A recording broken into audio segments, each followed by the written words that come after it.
বাঙালির সবথেকে প্রিয় একটা কাতলা মাছের রেসিপি আজ আমি তোমাদের করে দেখাবো। বাই দ্য ওয়ে, আমার রান্নাবাড়ি চ্যানেলের আরেকটি নতুন এপিসোডে তোমাদের স্বাগত জানাই।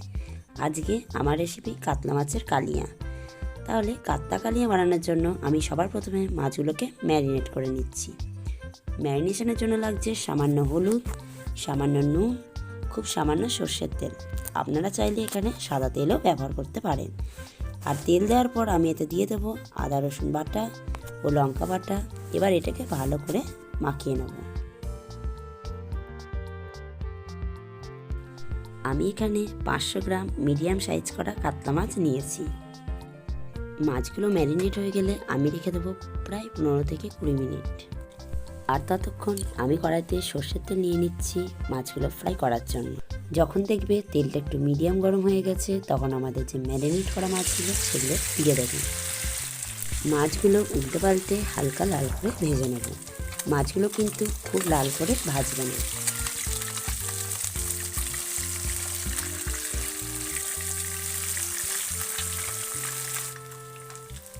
মাছগুলো একটা পাত্রে নামিয়ে নিয়ে ওই একই তেলে দিয়ে দেবো কিছু গরম মশলা। প্রথমে দিয়ে দিচ্ছি একটা তেজপাতা, একটা দারচিনি,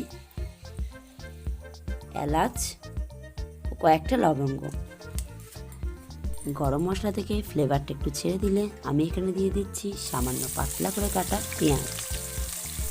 আমরা এখানে পেঁয়াজ দুভাবে ব্যবহার করব। প্রথমে আমরা এই পেঁয়াজগুলোকে হালকা লাল করে ভেজে নেব।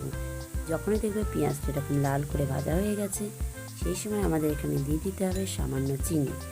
এই চিনিটা ক্যারামেল হওয়ার পরই কালারটা কিন্তু আরও সুন্দর আসবে।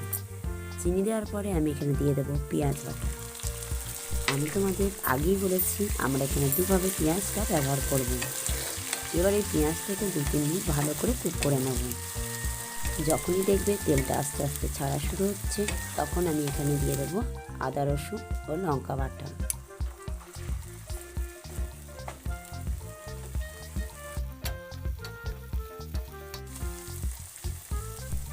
এবার একটু নেড়ে চেড়ে দিয়ে দেবো টুকরো করে রাখা টমেটো।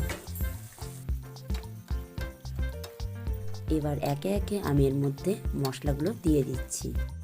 তাহলে এবার আমি সবার প্রথমে দিয়ে দিচ্ছি কাশ্মীরি লঙ্কার গুঁড়ো। রঙের জন্য একটু বেশিই লাগবে। এবার একে একে আমি বাকি মশলাগুলো দিয়ে দেবো, যেমন ধনে গুঁড়ো, জিরে গুঁড়ো, হলুদ আর স্বাদ মতো নুন। এবার এই মশলাটাকে 2-3 মিনিট কষলেই দেখবে আস্তে আস্তে তেলটা ছাড়া শুরু হচ্ছে, মানে মশলাটা ভালোই কুক হয়ে গেছে।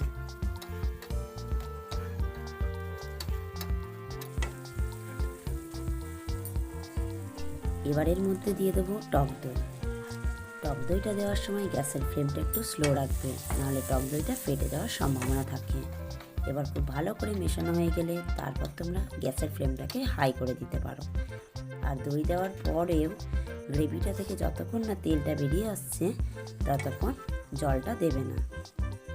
একবার এরকম তেলটা বেরিয়ে আসলে তোমরা এখানে জল ব্যবহার করবে। এবার একবার ভালো করে মিশিয়ে নিয়ে গ্যাসের ফ্লেমটাকে মিডিয়াম রাখতে হবে।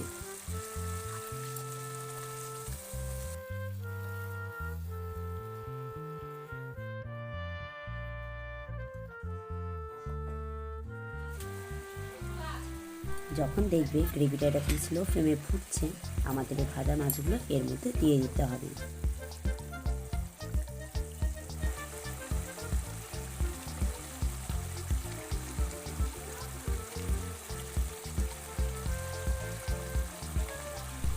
তাহলে এবার আমাদের কাতলা কালিয়া প্রায় অলমোস্ট রেডি।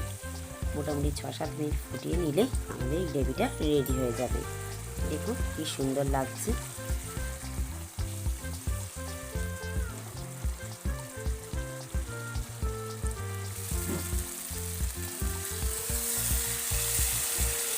কালারটা কত সুন্দর হয়েছে।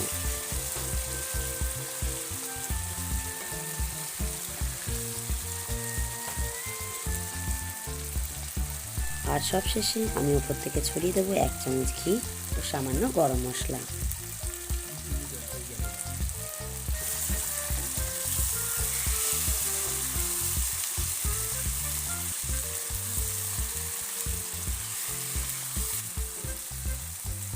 আর যদি তোমাদের হাতের কাছে একটু ধনেপাতা থাকে ছড়িয়ে দিতে পারো।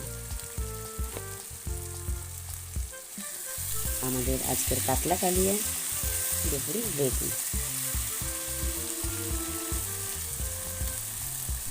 ভিডিওটি ভালো লাগলে অবশ্যই একটি লাইক, শেয়ার, কমেন্ট এবং সাবস্ক্রাইব করে দেবে। আজকে এই পর্যন্তই, দেখা হচ্ছে পরের ভিডিওতে।